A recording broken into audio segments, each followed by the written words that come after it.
Hello friends, Coach Jake Mazzone here. I'm director and head coach of the Vegas Running Connection. We're a Christian nonprofit organization founded to fully support, coach, and equip at no cost distance runners with Olympic goals. The majority of our runners hail from low-income or underprivileged households in Southern Nevada. Our charity's goal also includes free quarterly athletic newsletters on the topic of distance running. Those can be found on our website, so check out the YouTube tab that says About. With this series of YouTube broadcasts, however, we are further committing to our goal of providing free advice to the endurance running community.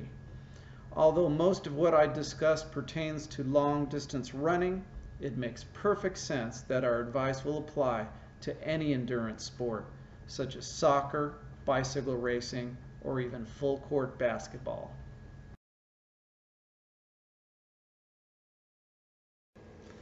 So today I'm talking about the topic of carbohydrate loading for the competitive athlete. Carbohydrates, sometimes called starches and sugars, are your body's main energy source.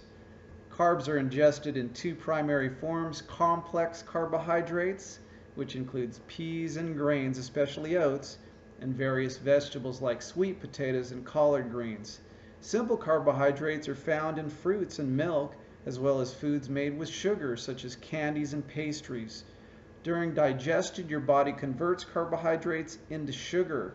The sugar enters your bloodstream, where it's kept and primarily delivered to the liver and muscles. While residing within your body tissue, sugars are called glycogen, but when they're in your bloodstream ready to be used as an energy source, we call it glucose. Your muscles and tissue normally store only moderate amounts of glycogen, enough to support you during recreational activities. If exercise is intense and lasts more than 90 minutes, your liver, muscles, and tissue may run out of glycogen. At that point, you may start to become fatigued and your performance may hit the proverbial wall. But with carbohydrate loading, you may be able to store up more energy, particularly in your muscles, to give you stamina to make it through the longer endurance events without overwhelming fatigue.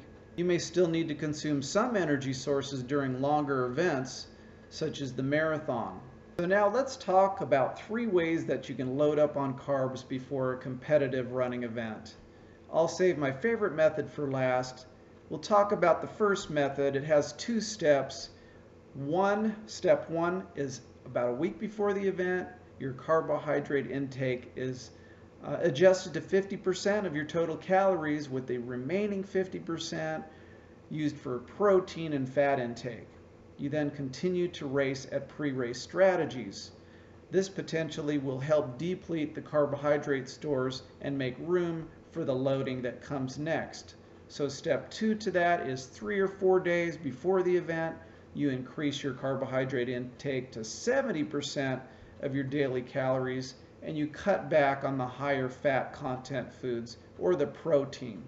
Also, scale back on your training to avoid using the energy that you're trying to store up. Rest completely the day before the big event. For most endurance athletes, you'll be consuming 6 to 10 grams of carbs for every kilo of body weight on a daily basis. I'll describe more about how to convert carbs into a workable energy source later on. The second method is that you maintain an ongoing balance of about 50% of your food intake being protein and fat, and the other 50% being carbohydrates. This suggests that the athlete will always have enough carbs floating around to use for competition, and this method helps the forgetful athlete and simplifies the diet that can be very difficult to maintain accurately. The third method is my favorite. As a coach and a competitive athlete myself, I suggest increasing the intake of glucose primarily through honey.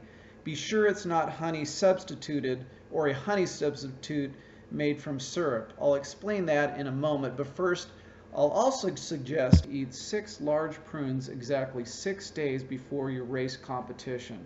This helps the system to prepare for carbohydrates and honey that are arriving 3 days before the race.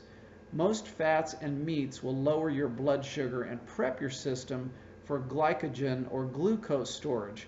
I personally suggest that 1 week before the competition all the way to 3 days before the event to consume the majority, say 70 to 75% of your calories from foods rich in protein such as meats, fish, not shellfish, and nuts.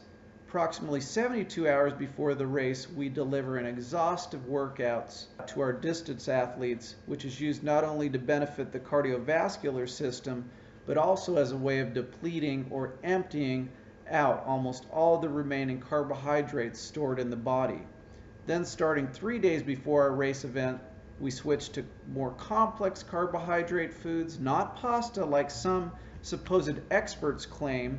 These are simple carbs which include white rice, tortilla, and most breads, have very little nutritional content. Complex carbs again are foods such as fruits and vegetables and wild rice. If you cram down a big steak with fried rice the night or two before a key race while eating a bunch of bread and french fries with it, then expect a poor competitive performance.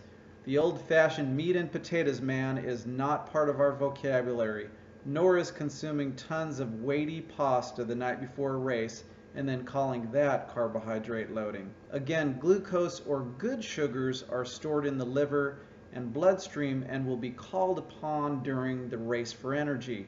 As previously mentioned, we greatly enhance the carb loading process with the purest form of sugar I know, and that is honey. So the agreed amount to eat of honey is about 200 grams, not more and not less, and it should be consumed systematically over 36 hours preceding competition, with the final 30 grams consumed the morning of the race day, say about 3 teaspoons. 60 grams or 3 tablespoons consumed during the morning or early afternoon if it's an afternoon race. Relates into about 9 tablespoons or 21 teaspoons of bee honey over 3 days. The day of the race meal, it should be light. Think of the tried and true saying, the hungry dog fights best. Your breakfast should be a small amount of oatmeal or a small fruit with honey and coffee or with honey and juice. Also, at least 20 ounces of a sports drink would be a good idea as well, but not Red Bull style drinks. Do not eat eggs, bacon, hash brown potatoes, or fried greasy food. Eat your last morsel of food at least 2 to 3 hours before the race gun goes off or before the start of your event.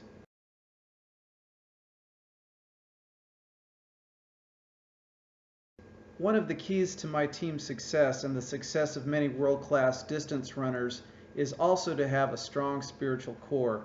Our foundation focuses on remembering what the Lord has done for us and to give Him glory and honor regardless of victory or defeat. It is written, "I have fought the good fight. I have finished the race. I have kept the faith."